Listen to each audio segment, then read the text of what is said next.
Яхияның беренче хаты, 2 бүлек. Балаларым, мин буларды һезгә бүтәнчә гөнаһ кылмагыз дип язам.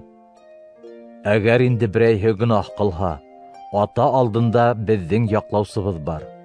Ул һәр вакыт гадел эш итүче Гайса Мәсих. Ул безнең гөнаһтарыбызның, безнең генә түгел, бәлки бөтен дөнья гөнаһтарының кисерелүе хакына үзен курбан итте.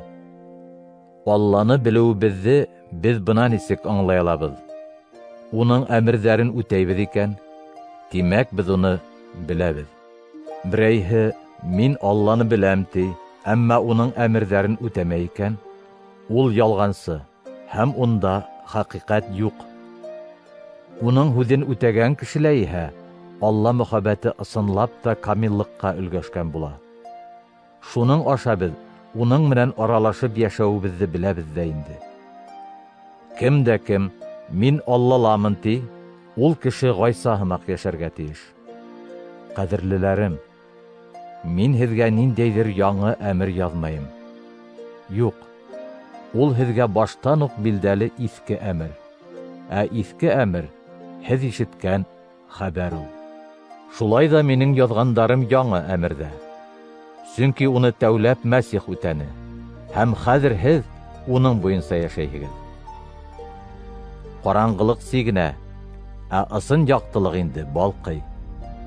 Кем дә кем үзен яктылыктамын ти, әмма имандашына нәфрәтләнә, ул һаман караңгылыкта әле.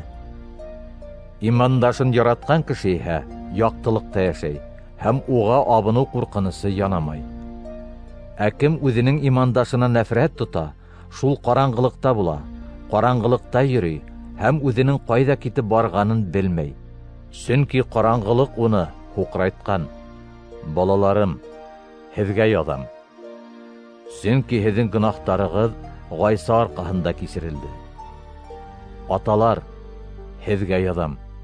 Сөнки һез баштан ук булуусыны танып беләһегез. Егеттәр, һезгә язам.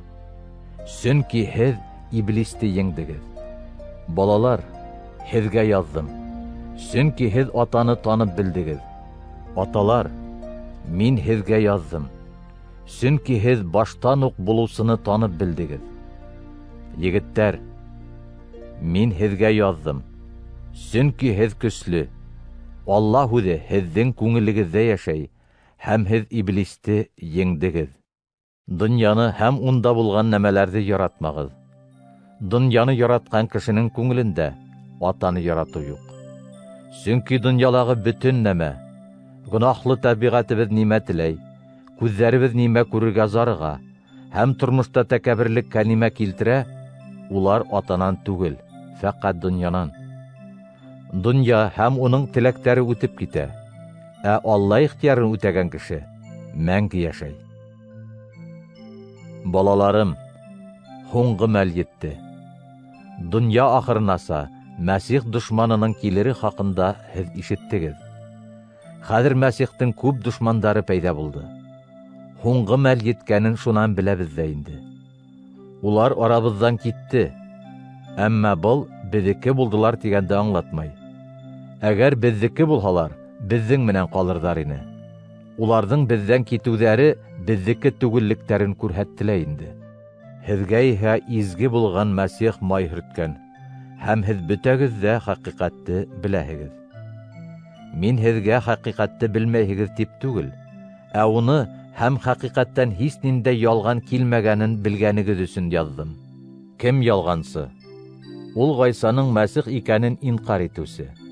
Мәсихтең дошманы шундай. Ул атаны ла, улы Гайсаны ла инкар итә. Алла улын инкар итүсенең атаһы ла юк. Алла улын таноусының иһә атаһы бар. Баштан ук ни ишеткән булһагыз, ана шуны күңелегездә һаклагыз. Әгәр дә баштан ишеткәндәр күңелегездә яшәһә, һез дә атаның улында һәм улының атаһында булырһығыз. Быны мәңгелек тормышты безгә Мәсих үзе вәгъдә иткән.